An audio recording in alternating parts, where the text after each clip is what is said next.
আজকে আমরা দেখাবো লুচি দিয়ে খাবার জন্য পারফেক্ট একটি আলুর রেসিপি। সেটা হলো দই আলু। তো চলো রান্নাটা শুরু করি।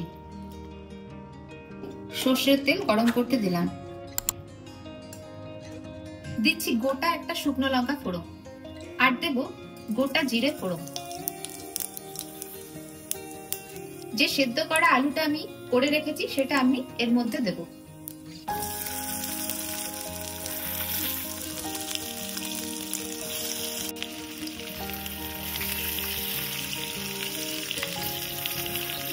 আলুটা একটু ভেজে নেব।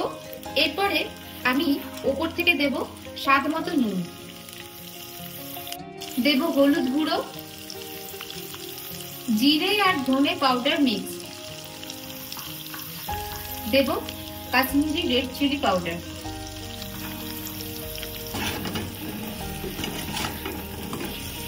কিছুক্ষণ ভেজে নেওয়ার পরে আমরা এর উপরে দেব আদা পেঁয়াজ রসুন পেস্ট,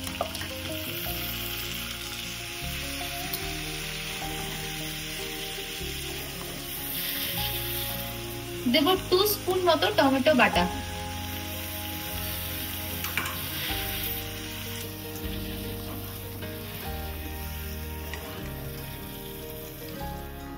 মিনিট 5 এইভাবে কষে নেওয়ার পরে আমরা নুন আর চিনি দিয়ে ফেটানো টক দইটা এখানে অ্যাড করব।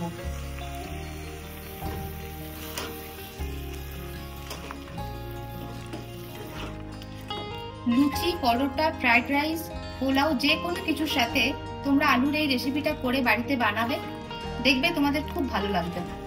এরপরে আমি ওপর থেকে ছড়িয়ে দেব দারুচিনি, এলাচ আর লবঙ্গ গুঁড়ো।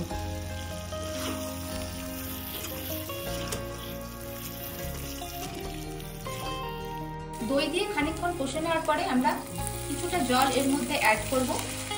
এরপরে আমরা খানিকক্ষণ ঢাকা দিয়ে দেব। 3-4 মিনিট ফুটে যাওয়ার পরে আমরা এটাকে একটা বোলে সার্ভ করব।